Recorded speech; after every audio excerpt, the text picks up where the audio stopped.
Ah, yes, the miracle of birth. A tender, life-affirming moment filled with warmth, connection, and in the case of the seahorse, utter confusion and aquatic trauma. Imagine being born into the world not through your mother, but your dad's weird little belly pouch. Romantic, right? No. It's like being fired from a biological cannon, made of regret and poor decisions. 1 second, you're chilling inside a warm, mucus-lined pocket. The next, bam, welcome to the ocean, baby. Hope you like getting immediately separated from your 1,499 siblings.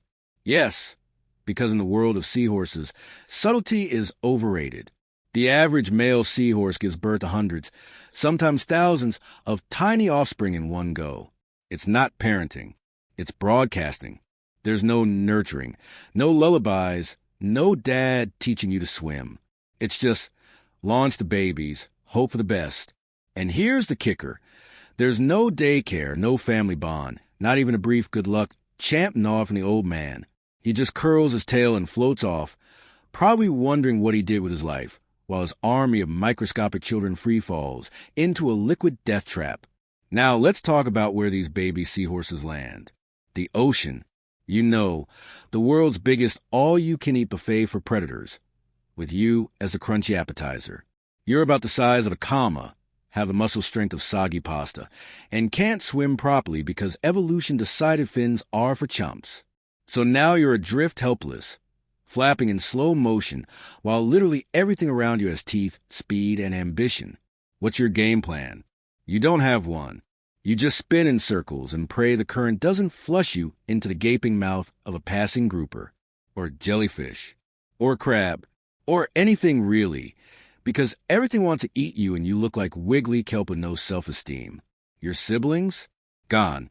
Instantly. Maybe 1 out of 1,000 survives. The rest? Statistically doomed. Honestly, if you're still alive 10 minutes after birth, you've already beaten the odds. You should be in a museum or therapy.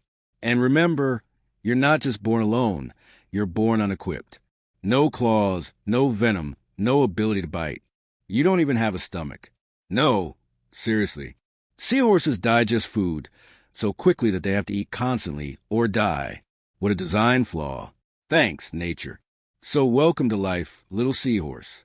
You've been blasted into an unforgiving, predator-infested saltwater hellscape with no protection, no guidance, and digestive system that says, feed me or perish. But don't worry, it gets worse. So, you didn't die in the first 5 minutes. Congratulations. You're one of the few surviving seahorse babies. Nature's equivalent of winning the lottery by not being eaten immediately after birth. But let's not celebrate too soon. Surviving birth is one thing. Surviving everything else? That's where things really fall apart. First, swimming. Or, more accurately, your embarrassing lack of it. You don't so much swim as you do awkwardly drift while flapping a tiny, useless dorsal fin that spins like a sad ceiling fan in a budget motel. You have all the maneuverability of a paperclip in a washing machine. Graceful? No. Effective? Absolutely not. And you're not aerodynamic. You're not hydrodynamic. You're comically vertical. While every other fish has a sleek, streamlined body built for speed, you float around like someone dropped a chess piece into a bathtub. You move forward like a malfunctioning elevator, slow, bobbing, and just asking to be eaten. Speaking of which, let's take a look at the predators. It's a buffet out here. Crabs, jellyfish, groupers, shrimp, even other fish that are barely bigger than you. Everything has the same plan. Eat that tiny, helpless tube with eyeballs. Your defense strategy? Camouflage. Not actual camouflage. Mind you, just try to look like seaweed and hope they're nearsighted. It's the ocean equivalent of hiding under a thin blanket during a home invasion. And if the predators don't get you, the current might. You're tiny, you're fragile, and the ocean doesn't care. One strong current, and suddenly you're in a completely different zip code with no food, no shelter, and no idea where your imaginary family went. And oh, food. Let's talk about that. Since you don't have a stomach, you're on an eternal treadmill of feeding. You must eat almost constantly, or you'll, die, not starve. Just Suddenly die because your body decided digestion was optional. What do you eat?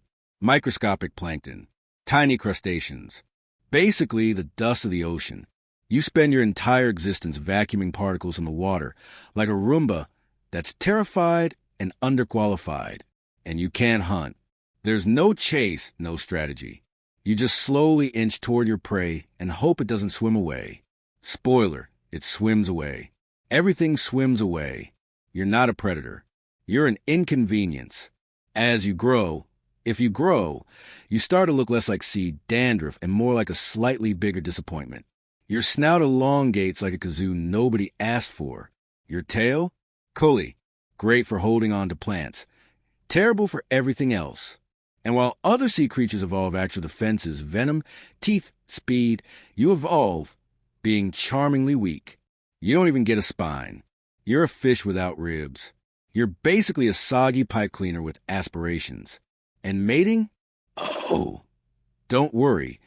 We'll get to that disaster in the next chapter. But for now, you're just trying to not die in a swirling tornado of saltwater chaos, eating all day and hiding like sea confetti in a world that actively wants you gone.